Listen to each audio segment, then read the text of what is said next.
আসসালামু আলাইকুম, সবাই কেমন আছেন? কল্পনাস ব্লগে সবাইকে স্বাগতম। আমি কল্পনা টাঙ্গাল থেকে বলছি। কাছে বা দূরে, দেশ ও দেশের বাইরে যে যেখান থেকে ভিডিওটি দেখতেছেন, আশা করি সবাই অনেক অনেক ভালো আছেন। আমি আল্লাহর রহমতে ভালো আছি। তো এখানে টিপা সেও বানাইতেছি আমরা 4-5 জন মিলে, আমার বড় মেয়ে, আমি, ছোট মেয়ে, আমার শাশুড়ি, 2 যা, এই তো 6 জন মিলে দেখা যাচ্ছে যে আমরা টিপা সেও বানাইতেছি। এই সেওটা বানাতে অনেক সময় লাগে, কিন্তু খেতে ভীষণ মজা। এটা মানে আমার দাদি বুঝিয়ে এনি বানাইতো, মানে তার এখন নাই। দেখা যাচ্ছে যে আমরা সবাই মিলে বানাইতেছি। এই টিপা সেওটা আসলে একার পক্ষে সম্ভব না, কারণ যেহেতু এটা একদম ছোট করে বানাতে হয়। সেওই পিঠা তো নর্মালি দেখা যাচ্ছে যে কাটতে সময় লাগে না এরকম যে পারে আর কি। আর টিপা সেওটা তো আসলে একটু একটু করে নিতে হয়, তো এটা বানাইতে আসলে সময় লাগে। এর জন্য এটা একদিনের ভিডিও নেওয়া, আসলে এটা 4-5 দিন আগের ভিডিও, কিন্তু এটা আমাদের প্রায় 1 সপ্তাহের মতো আর কি বানানো হয়েছে। তারপরে আর কি অনেকগুলাই হয়েছে। এখানে 2টা কালার মিক্স করা, একটা হচ্ছে তো এখানে ফুড কালারটা দিছে, জর্দা কালার আর কি।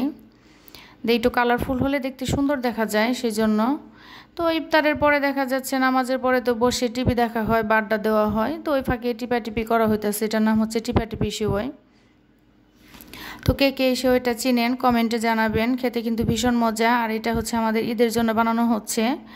এটা টিপাটিপি সেওই বানিয়ে এটাকে রোদে শুকাতে হয়, রোদে শুকিয়ে তারপরে রেখে দেওয়া হয়েছে। ঈদের দিন রান্না করব, আর অবশ্যই সেটা আপনাদের সাথে শেয়ার করব।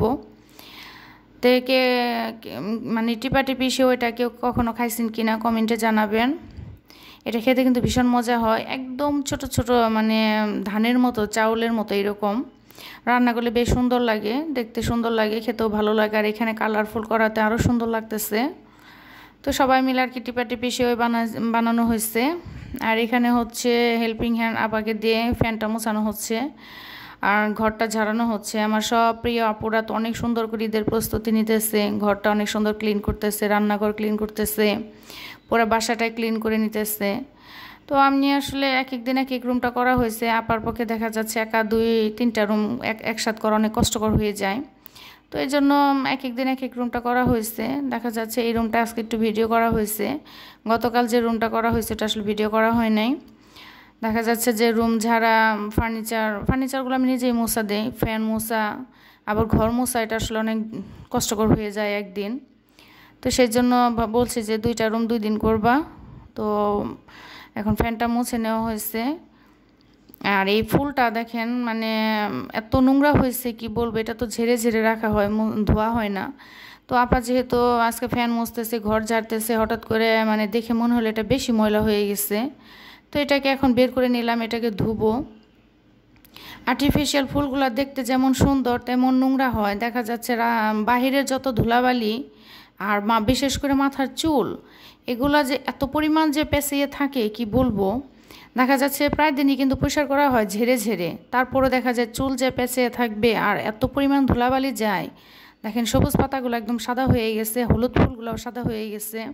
তো ভাবতেছি এটা ধুয়ে দিব। ফুল ধোয়া তো একদম ইজিলি, দেখা যাচ্ছে পানির মধ্যে সাবান গুলিয়ে ওখানে ফুলগুলা কয়েকবার চুপানি দিলেই হয়ে যায়। এটা তো আর ঘষা মাজার কোনো কাজ না, জাস্ট পানিতে চুবাবার পরিষ্কার হয়ে যাবে। আর তখন দেখলাম যে খাটের উপরে এই ফুলটাতেও অনেক নোংরা, সেজন্য ভাবলাম এই ফুলটাও ধুয়ে দেই। আর্টিফিশিয়াল ফুল দেখতে মাশাআল্লাহ অনেক সুন্দর লাগে, ঘরের সৌন্দর্য বৃদ্ধি করে ফুল, সেটা আর্টিফিশিয়াল হোক আর তাজা ফুল হোক, ঘরের সৌন্দর্য বৃদ্ধি করে। তো এগুলো আবার যত্ন করতে হয়, ঝাড়া মোছা করে রাখতে হয়, কিছুদিন পর পর ধুয়ে দিতে হয়। এটা আমার অনেক দিন হয়েছে ধোয়া হয় না, তো এর জন্য ধুয়ে দিলাম। ধোয়ার পরে এত সুন্দর লাগতেছে, মানে কি বলবো, ঘরের সৌন্দর্য মনে হলো যে দ্বিগুণ হয়ে গেছে। তো আমার তো মাত্র 2টা রুম, ছোট ছোট 2টা রুমই, আর ডাইনিং পেজ, ড্রয়িং রুম নাই। তো বেডরুম ড্রয়িং রুম 2টা মিলিয়ে একটা। তো এই ফুলটা ধোয়া হয়ে গেছে, এখন ছাঁকনিতে আর কি ঝরানো দিয়েছি জালিতে। এটা ছাদে নিয়ে দিয়ে আসবো, রোদের মধ্যে শুকিয়ে যাবে। তারপরে এনে এটাকে আবার গাছের মধ্যে লাগাবো। লাগানোর পর এত সুন্দর লাগছে, মানে আর্টিফিশিয়াল ফুলগুলো আমার কাছে খুবই ভালো লাগে। তো এতক্ষণ ধৈর্য ধরে যারা ভিডিওটি দেখতেছেন, একটা লাইক দিতে ভুলে গেছেন, তারা প্লিজ একটা লাইক দিয়ে নেবেন। আজকে কিন্তু শুরুতে লাইকের কথা বলিনি। দেখা যাচ্ছে আমার আপু ভাইদের লাইকের কথা মনে না করাইলে তারা লাইক দিতে ভুলে যায়। সেজন্য প্লিজ একটা লাইক দিয়ে ভিডিওটি দেখা শুরু করবেন। আজকে যদি আমার চ্যানেলে নতুন হয়ে থাকেন, আমার কথা ও কাজে, আমার ভিডিওতে কোনো অংশে যদি আপনাদের ভালো লেগে থাকে, তাহলে আমার এই ছোট্ট চ্যানেলটিকে সাবস্ক্রাইব করে আমার পাশেই থেকে যেতে পারেন আমার বন্ধু হয়ে। আর এই তো দেখেন সোফাটা পরিষ্কার করে ঝেড়ে নিচ্ছি। কিছুদিন আগে তো ওই সোফার কোষণ টোষণ এগুলো সব কিছু ধুয়ে দেওয়া হয়েছিল, তো এর জন্য আর এখন নতুন করে ধোয়ার কিছু নাই, ধোয়া হয় নাই, পরিষ্কারই আছে। তো আপার তো ঘরটার মোছা শেষ, তো চাদরটা বিছিয়ে দিছি, ঝেড়ে বসে বিছিয়ে দেওয়া হয়েছে। পাখাটা নোংরা হলে বাতাসটা ভার ভার লাগে, মানে বাতাসটা খুব একটা লাগতে চায় না, পাখাটা ভার হয়ে যায়। আর যখন ফ্যানের পাখাটা পরিষ্কার করা হয় তখন ফ্যান এত স্পিডে ঘুরে বাতাসটা মানে দ্বিগুণ হয়ে যায়।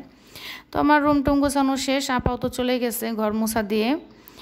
তো দেখা যাচ্ছে যেহেতু আমি এক কাজ করাই, ঘুরে ফিরে করাইতে হয়, একদিন কাপড় দো, একদিন বাথরুম দো, একদিন ঘর মোছা। আর যেহেতু ঘর ঝাড়তে হবে সেজন্য 2 দিন ঝাড়ছে, 2 দিন ঘর ঝেড়ে আর কি ঘর মোছা দিছে। তো এখন আমি দুপুরে রান্না, এটা বিকেলের দিকে আর কি রান্নার কাজে চলে আসছি। এখানে ইলিশ মাছ রান্না করব। এই ছোট ইলিশ, তারপরে কি পরিমাণ দাম, 700 টাকা কেজি। আর যেগুলো 800 গ্রামের ওজন সেগুলো হচ্ছে 1500 টাকা কেজি। চিন্তা করা যায় 800 গ্রামের একটা ইলিশ মাছ 1500 টাকা কেজি। তো সেখানে তো 1500 টাকাতে 2 কেজি গরুর মাংস ইজিলি কিনা যায়। আর 2 কেজি গরুর মাংস নিলে দেখা যায় যে প্রায় 1 সপ্তাহের মতো চলে যাবে রান্না করলে। আর দেখা যাচ্ছে ইলিশ মাছ খেতে ভালো লাগে, কিন্তু এত দাম। আর এই ছোটো ছোটো ইলিশটা 700 টাকা কেজি নিচ্ছে। তো রোজার মধ্যে আসলে অন্য মাছ খেতে ভালো লাগে না, ইলিশ মাছটা তাও একটু একটু খাওয়া যায় আর কি, কিন্তু অন্য মাছ তো টোটালি খেতে পারি না। সেজন্য এই ছোটো ইলিশটা এবার নেওয়া আসা হয়েছে। আর চিচিঙ্গা ভাজি করব সাথে ডিম দিয়ে। চিচিঙ্গা ভাজিটা আমার ছোটো মেয়ে এত পছন্দ করছে, মানে ওই প্রায় অর্ধেকটা খেয়ে ফেলছে।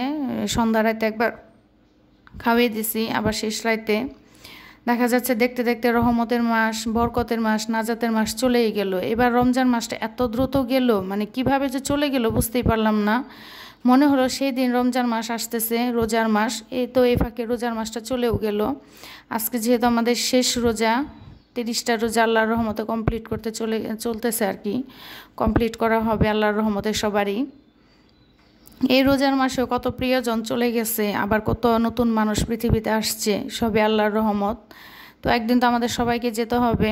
তো রোজার মাস হচ্ছে দান সৎকার মাস, ইবাদতের মাস। যে যেটা করব সেটা ডবল হয়ে যাবে সোয়াব। তো সেই রহমতের মাসটাও চলে গেল। আবার বেঁচে থাকলে 1 বছর পর আমরা সবাই পাবো, কে পাবো না জানি না। আল্লাহ সবাইকে ভালো রাখুক, সুস্থ রাখুক, হেদায়েত দান করুক। এই তো দেখেন কথা বলতে বলতে আমার চিচিঙ্গা ভাজিটা হয়ে গেছে। এখানে আমি মুরগির ডিম দিছি, এখানে মাছের ডিমটা দিলেও ভীষণ ভালো লাগে। তো এখানে মুরগির ডিমটা চিচিঙ্গা ভাজি করছি। আমার ছোটো মেয়ে এত পছন্দ করছে যে মানে ওই অর্ধেকটা খেয়ে ফেলছে। তো ওকে তো আসলে ভাত খাওয়াই দিতে হয়। দেখা যাচ্ছে যে মাছ ভাজি করে আর চিচিঙ্গা ভাজিতে ভাত খেয়েছে, অনেকটুকু পছন্দ করছে, খুব বলতেছে আম্মু খুব মজা লেগেছে, আবার রান্না করে দিবা। আর এটা হচ্ছে ইফতারি, যেহেতু মানে শেষ ইফতার, সেজন্য ভাবলাম একটু ভিডিও করি, কারণ প্রতিদিন একই ইফতারি খাওয়া, একইভাবে বসে একইভাবে, তো সেজন্য আর প্রতিদিন আসলে ভিডিও করা হয় না। তো এখানে ভিডিও করতেছে, আমার শাশুড়ি বলতেছে যে এইভাবে ফ্লোরের মধ্যে ছড়ে ছিটে নিয়ে খাইতে বসা হয়েছে, আর এটাই ভিডিও করতেছে, একটু সুন্দর করে নিবা না? তো বললাম সমস্যা নাই, আমার প্রিয় আপুরা জানে যে আমরা প্রতিদিনই ফ্লোরে বসে ইফতার করি। ফ্লোরে বসে ইফতার করার মজাই আলাদা, খুবই ভালো লাগে। যেহেতু বাচ্চা কাচ্চা নিয়ে আমাদের ফ্যামিলি মোট সংখ্যা অনেকগুলা, দেখা যাচ্ছে আমরা বাচ্চা কাচ্চা সহ আছে 8 জন। তো ভীষণ ভালো লাগে এই ফ্লোরে বসে ইফতার করতে। তো এখানে মুড়ি মাখা, আর এটা হচ্ছে আমার বড় মেয়ের প্লেট। ও তো আসলে সব কিছু খায় না, দেখা যায় ডালের বড়াটা খাবে না, বেগুনি আর ডিমের চপটা খাবে। ছোটো মেয়েও সেম তাই। আর সব কিছু দিয়ে মুড়ি মাখা করা হবে। জিলাপিটা খেতে ভালো লাগে, বুন্দিয়া। এ তো সবাই মিলে। আর এখানে হচ্ছে আনারসের শরবত, বেলের শরবত, প্রতিদিন 2 রকমের শরবত থাকে, আর ভাজা পোড়া। তো এগুলো খাওয়া দাওয়া শেষ, নামাজ পড়া শেষ, কিছুক্ষণ রেস্ট নেওয়া হয়েছে। এটা রাতের ভিডিও। এখানে 2 পিস ইলিশ মাছ ভাজি করতেছে। আমার ছোটো মেয়ে বলতেছে আম্মু ইলিশ মাছ ভাজা করে দিবে, ও রাতে ভাত খাবে আর কি। চিচিঙ্গা ভাজি আর ইলিশ মাছ দিয়ে ভাত খাওয়াই দিছি। দেখা যাচ্ছে যে ওরে খাওয়াই না দিলেও খেতে চায় না। আর যেহেতু রোজা থাকে সেজন্য ভাবি যে না, রাত্রে আমার নিজেরও ভালো লাগে না খাওয়াই দিতে। রাত্রের বেলা দেখা যাচ্ছে আমিও তো রোজা থাকি, কাজকর্ম করতে হয়, ভালো লাগে না। আর ওরকে খাওয়াইতে অনেক সময় লাগে, খেতে চায় না। তো তারপরেও বসে ধৈর্য নিয়ে খাওয়াইলাম, কারণ ও তো সারাদিন রোজা থাকে, ছোট মানুষ, ওর এখনও 10 বছর পূর্ণ হয় নাই। আল্লাহর রহমতে এবার মাত্র 4টা রোজা ভাঙছে, আর দেখা যাচ্ছে যে আল্লাহর রহমতে সবগুলো রোজা করা হয়েছে। তো সবাই দোয়া করবেন, মাশাআল্লাহ বলবেন। ছোট মানুষ, ছোটোবেলা থেকে আসলে নামাজ কালামে উৎসাহ দেওয়া উচিত, নামাজ রোজা এগুলাতে উৎসাহ দেওয়া উচিত। তো দেখতে দেখতে তো রহমতের মাস চলেই গেল, 30টা রোজা আল্লাহর রহমতে আমরা সবাই পার করতেছি। আজকে যেহেতু শেষ রোজা, তো বেঁচে থাকলে আবার আগামীতে রোজা পাবো, ইফতার পাবো, সেহরি পাবো, আর বেঁচে না থাকলে তো কিছুই পাবো না। তো এখানে দেখেন কথা বলতে বলতে আমার মেয়েকে খাওয়ানো শেষ। আর এই ফুলগুলা যে ছাদে দেওয়া হয়েছিল এগুলো তো বিকেলবেলা আমার মেয়ে এনে রাখছে, ছোটো মেয়ে। তো এখন এই ফুলগুলা গাছের মধ্যে লাগাবো। ফুল আসলে ঘরের সৌন্দর্য দ্বিগুণ করে দেয়, খুবই ভালো লাগে আমার কাছে ফুল দিয়ে সাজাতে। তো এখন এই গাছের মধ্যে ফুল লাগাইতেছি। এখানে আমার বুড়িমার মাথাটা দেখা যাইতেছে, আমার বুড়িমা আমার সাথে হেল্প করতেছে, আম্মু, আমার ছোটো মেয়ে ক্যামেরাম্যান, আমার ছোটো মেয়ে ভিডিও করে দিতেছে, আমার বুড়িমাটা ফুল এগিয়ে দিতেছে। আসলে মেয়ে হলে মায়েদের অনেক আরাম, অনেক সুবিধা। দেখা যাচ্ছে আমার 3টা মেয়ে আমাকে কাজে অনেক সাহায্য করে। আমার বড় মেয়ে, আমার মেজো মেয়ে, আমার ছোট্ট পুচকি মেয়ে, সেও আমাকে কাজে সাহায্য করো। আম্মু কী করো, আম্মু কী করো, আম্মু আমি কাজ করে দেই কীভাবে যে কোকিল কণ্ঠে বলে, মানে কি বলবো। মানে ঘরে যদি ফ্লোর একটা নোংরা দেখে তাহলে সে ঝাড়ু দিয়ে সেই নোংরাটা, আম্মু ডার্টি ফেলে দেয় বলে সে ঝাড়ু দিয়ে সেই নোংরাটা ফেলে দেবে। সে আমার সাথে সাথে বিছানা ঝেড়ে দেবে, সোফা ঝেড়ে দেবে, ঘর ঝাড়ু দিয়ে দেবে। অনেক কাজ করে তার দিদির সাথে, আপুর সাথে। বড় বোনকে দিদি বলে, ছোটো বোনকে আপু বলে। তো এই যে দেখেন আমার ফুলটা লাগানো শেষ। ফুল হচ্ছে ঘরের সৌন্দর্য বাড়ায়, আমার কাছে তো খুবই ভালো লাগে। কেমন হয়েছে কমেন্টে জানাবেন। এতক্ষণ ধৈর্য ধরে যারা ভিডিওটি দেখলেন তাদের অসংখ্য অসংখ্য ধন্যবাদ। আমার ভিডিওটি কেমন লাগছে সেটা অবশ্যই কমেন্টের মাধ্যমে জানাবেন। তো আজকে যদি আমার চ্যানেলে নতুন হয়ে থাকেন তাহলে ছোট্ট চ্যানেলটিকে সাবস্ক্রাইব করে আমার পাশেই থেকে যেতে পারেন, আমার বন্ধু হয়ে। আমার কথা ও কাজে কোনো অংশ যদি ভালো লেগে যায় তাহলে। তো এখানে ফুল দিয়ে এই ফুলটাও সাজালাম সুন্দর করে। তো দেখতে দেখতে ভিডিও শেষ প্রান্তে চলে আসছি। দেখতে দেখতে রহমতের মাসও চলে গেল, 30টা রোজা চলে যাইতেছে। সবাই ভালো থাকবেন, আমাদের জন্য দোয়া করবেন। খুদা হাফেজ।